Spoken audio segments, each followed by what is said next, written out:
Hello everyone, আশা করি প্রত্যেকে ভালো রয়েছো। এসো কিছু শিখি চ্যানেলে তোমাদের প্রত্যেককে স্বাগত। আজকে আমাদের আলোচনার বিষয় হলো সপ্তম শ্রেণীর ইতিহাসের দ্বিতীয় অধ্যায়, ভারতের রাজনৈতিক ইতিহাসের কয়েকটি ধারা, খ্রিস্টীয় সপ্তম থেকে দ্বাদশ শতক। এই যে অধ্যায়টা রয়েছে, এই অধ্যায় থেকে যত তোমাদের শর্ট কোশ্চেন আছে, প্রত্যেকটা শর্ট কোশ্চেন কিন্তু খুব ইম্পর্টেন্ট। যে সমস্ত শর্ট কোশ্চেনগুলো আজকে আলোচনা করব, তো অবশ্যই কিন্তু প্রত্যেকে ভিডিওটা লাইক করে একটা চ্যানেলটাকে সাবস্ক্রাইব করে রেখো পরবর্তী ভিডিওগুলো দেখার জন্য, কারণ আমরা আজকে এই ভিডিওতে দ্বিতীয় অধ্যায়ের সব শর্ট কোশ্চেনগুলো আলোচনা করব। নেক্সট ভিডিওতে আমরা কিন্তু 3 নম্বর এবং তোমাদের যে বড় প্রশ্নগুলো হয় রচনাধর্মী প্রশ্ন, সেই সমস্ত প্রশ্ন উত্তরগুলো আলোচনা করব। হাতে কলমের সমস্ত প্রশ্ন উত্তরও করে দেওয়া হবে, তো সেই কারণেই বলছি তোমরা অবশ্যই কিন্তু চ্যানেলটাকে সাবস্ক্রাইব করে রেখো। তো চলো আলোচনাটা শুরু করা যাক। দেখে নাও তোমরা প্রত্যেকেই যে এই অধ্যায় থেকে কি শর্ট কোশ্চেন রয়েছে এবং তার উত্তরগুলো কিন্তু আমি করিয়ে দেবো। তো চলো আলোচনাটা শুরু করি। দেখো, অতি সংক্ষিপ্ত প্রশ্ন উত্তর। 1 নম্বর বলছে, কোথায় বঙ্গ নামটির উল্লেখ পাওয়া যায়? তাহলে উত্তর হবে ঋগ্বেদের ঐতরীয় আরণ্যকের প্রথম বঙ্গ নামটির উল্লেখ পাওয়া যায়। নেক্সট কোশ্চেন বলছে, কারা বঙ্গদেশের নাম দিয়েছিলেন বেঙ্গালা? উত্তর হবে ষোড়শ, সপ্তদশ ও অষ্টাদশ শতকে ইউরোপীয় ভ্রমণকারী ও বণিকরা এখানে এসেছিলেন, তারাই এদেশের নাম দেন বেঙ্গালা। নেক্সট কোশ্চেন বলছে, অর্থশাস্ত্রের রচয়িতা কে ছিলেন? উত্তর হবে কৌটিল্য অর্থশাস্ত্র রচনা করেছিলেন। নেক্সট কোশ্চেন বলছে, আইন-ই আকবরী গ্রন্থটি কে রচনা করেছিলেন? উত্তর হবে আবুল ফজল আইন-ই আকবরী গ্রন্থটি রচনা করেছিলেন। পরের প্রশ্ন বলছে 5 নম্বরের প্রশ্ন, কোন সময় মাহমুদ কতবার উত্তর ভারত আক্রমণ করেন? উত্তর হবে আনুমানিক 1000 খ্রিস্টাব্দ থেকে 1027 খ্রিস্টাব্দ পর্যন্ত সময়কালে মাহমুদ 17বার উত্তর ভারত আক্রমণ করেছিলেন। নেক্সট বলছে, কত খ্রিস্টাব্দে বখতিয়ার খলজি মারা যান? উত্তর হবে 1206 খ্রিস্টাব্দে বখতিয়ার খলজি মারা যান। নেক্সট কোশ্চেন বলছে, প্রাচীন বাংলার সীমানা কোন কোন নদী নিয়ে তৈরি হয়েছিল? উত্তর হবে ভাগীরথী, পদ্মা ও মেঘনা, এই 3টি নদী নিয়েই প্রাচীন বাংলার সীমানা তৈরি হয়েছিল। নেক্সট কোশ্চেন বলছে, বাংলার কোন এলাকা বরেন্দ্র নামে পরিচিত ছিল? উত্তর হবে বাংলার ভাগীরথী ও করতোয়া নদীর মধ্যবর্তী এলাকা বরেন্দ্র নামে পরিচিত ছিল। নেক্সট কোশ্চেন বলছে, কোন অঞ্চলকে বঙ্গ বলা হতো? উত্তর হবে প্রাচীনকালে গঙ্গা ও ভাগীরথী নদীর মাঝে ত্রিভুজের মতো দেখতে বদ্বীপ এলাকাকে বঙ্গ বলা হতো। নেক্সট কোশ্চেন, গৌড়ের রাজধানী কর্ণসুবর্ণ কোথায় অবস্থিত ছিল? উত্তর হবে পশ্চিমবঙ্গের মুর্শিদাবাদ জেলার চিরুটির কাছে রাজবাড়ি ডাঙায় প্রাচীন রক্তমৃত্তিকা বৌদ্ধবিহারের ধ্বংসাবশেষ পাওয়া গেছে, এর কাছেই ছিল সেকালের গৌড়ের রাজধানী কর্ণসুবর্ণ। নেক্সট কোশ্চেন বলছে, বাংলার প্রথম স্বাধীন রাজা কে ছিলেন? উত্তর হবে বাংলার প্রথম স্বাধীন রাজা ছিলেন শশাঙ্ক। নেক্সট, লোটোমোচিং চিহ্ন লোটোমোচিহ কি? উত্তর হবে প্রাচীন রক্তমৃত্তিকা বৌদ্ধবিহারের নাম চীনা ভাষায় লোটোমোচিহ। হর্ষবর্ধন কোথাকার শাসক ছিলেন? উত্তর হবে হর্ষবর্ধন স্থানীশ্বরের পুষ্যভূতি বংশের শাসক ছিলেন। নেক্সট কোশ্চেন, কোন পাল রাজার রাজত্বকালে কৈবর্ত বিদ্রোহ হয়েছিল? উত্তর হবে দ্বিতীয় মহিপালের রাজত্বকালে কৈবর্ত বিদ্রোহ হয়েছিল। নেক্সট কোশ্চেন, মাৎস্যন্যায় যুগের পর কে বাংলায় রাজা নির্বাচিত হন?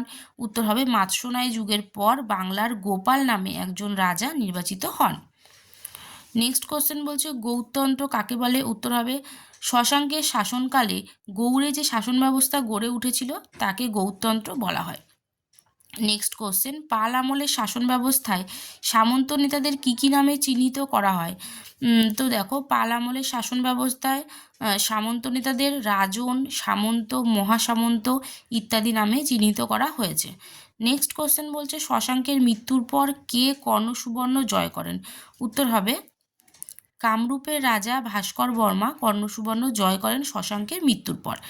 নেক্সট কোশ্চেন, ভাস্কর বর্মার পর কে কর্ণসুবর্ণতে রাজধানী প্রতিষ্ঠা করেন? উত্তর হবে ভাস্কর বর্মার পর কর্ণসুবর্ণতে রাজধানী প্রতিষ্ঠা করেন হচ্ছে রাজা জয়নাগ। নেক্সট কোশ্চেন বলছে, শশাঙ্কের মুদ্রায় চেনা কোন পশুর ছবি দেখা যায়? উত্তর হবে শশাঙ্কের মুদ্রায় বৃষ বা ষাঁড়ের ছবি দেখা যায়। নেক্সট কোশ্চেন, সেন বংশের প্রতিষ্ঠাতা কে ছিলেন? উত্তর হবে সেন বংশের প্রতিষ্ঠাতা ছিলেন সামন্ত সেন। নেক্সট কোশ্চেন বলছে বাংলার কোন অঞ্চল হরিকেল নামে পরিচিত ছিল? উত্তর হবে বাংলার সমতট অঞ্চলের দক্ষিণ পূর্ব দিকে আজকের বাংলাদেশের চট্টগ্রামের উপকূল অঞ্চল প্রাচীন যুগে হরিকেল নামে পরিচিত ছিল। নেক্সট কোশ্চেন বলছে অষ্টম শতকে কারা বাংলা আক্রমণ করেছিল? উত্তর হবে অষ্টম শতকে কনৌজ এবং কাশ্মীরের শাসকরা বাংলা আক্রমণ করেছিলেন। নেক্সট কোশ্চেন বলছে গুর্জর প্রতিহাররা কোথায় শাসন করতেন? এদের মধ্যে ক্ষমতাবান রাজা কে ছিলেন?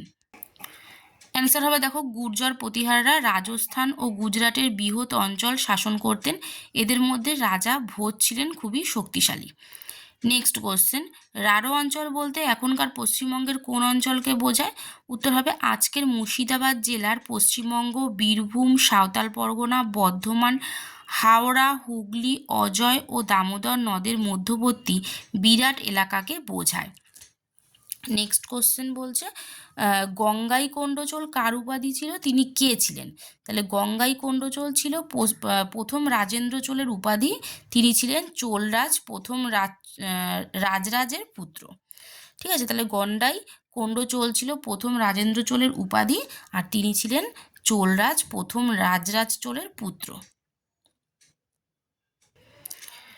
নেক্সট কোশ্চেন হচ্ছে বাংলায় কোন সময় পাল রাজত্ব শেষ হয়ে যায়? উত্তর হবে রামপালের মৃত্যুর 50 বছরের মধ্যেই বাংলায় পাল রাজত্ব কার্যত শেষ হয়ে যায়। নেক্সট কোশ্চেন বলছে কে চোল রাজ্য প্রতিষ্ঠা করেছিলেন? উত্তর হবে দক্ষিণ ভারতের রাজা মুট্টাবাইয়াকে সরিয়ে বিজয়ালয় চোল রাজ্য প্রতিষ্ঠা করেছিলেন। নেক্সট কোশ্চেন ভারতে প্রথম মুসলমান আক্রমণকারী কে ছিলেন? উত্তর হবে ভারতের প্রথম মুসলমান আক্রমণকারী ছিলেন মোহাম্মদ বিন কাসেম। নেক্সট কোশ্চেন বলছে দিল্লিতে কে সুলতানি শাসন প্রতিষ্ঠা করেন? উত্তর হবে দিল্লিতে সুলতানি শাসন প্রতিষ্ঠা করেন কুতুবুদ্দিন আইবক। নেক্সট কোশ্চেন অলবিরুনির লেখা কোন গ্রন্থ থেকে ভারতের ইতিহাস জানা যায়? তাহলে অলবিরুনির লেখা কিতাব অল হিন্দ গ্রন্থ থেকে ভারতের ইতিহাস জানা যায়। নেক্সট কোশ্চেন আছে কত খ্রিস্টাব্দে তরাইনের দ্বিতীয় যুদ্ধ হয়? উত্তর হবে 1192 খ্রিস্টাব্দে তরাইনের দ্বিতীয় যুদ্ধ হয়। নেক্সট কোশ্চেন আছে দন্তদুর্গ কে ছিলেন? তাহলে উত্তর হবে দন্তদুর্গ ছিলেন রাষ্ট্রকূট বংশের রাজা। নেক্সট কোশ্চেন এখনকার পশ্চিমবঙ্গের মানচিত্রে আদি মধ্যযুগের কোন কোন নদী দেখা যায়? উত্তর হবে তাহলে গঙ্গা, অজয়, দামোদর, ময়ূরাক্ষী, তিস্তা, রূপনারায়ণ, ভাগীরথী, কাঁসাই, মহানন্দা প্রভৃতি আদি মধ্যযুগের নদীগুলি দেখা যায়। তাহলে দেখো দ্বিতীয় অধ্যায় থেকে কিন্তু সমস্ত শর্ট কোশ্চেন আজকে এই ভিডিওতে আলোচনা করে দিলাম, গুরুত্বপূর্ণ শর্ট কোশ্চেনগুলো। নেক্সট ভিডিওতে আমরা বড় প্রশ্নগুলো এবং 3-4 নম্বরের অ্যান্সারে যে সমস্ত কোশ্চেনগুলো হয় সব কোশ্চেন অ্যান্সার কিন্তু আলোচনা করব। তো অবশ্যই প্রত্যেকে চ্যানেলটাকে সাবস্ক্রাইব করে রেখো পরবর্তী ভিডিওগুলো দেখার জন্য। ভিডিওটা ভালো লাগলে অবশ্যই একটা লাইক করে কমেন্টস করো। তো আজকের মতো এ পর্যন্তই, দেখা হবে নেক্সট ভিডিওতে।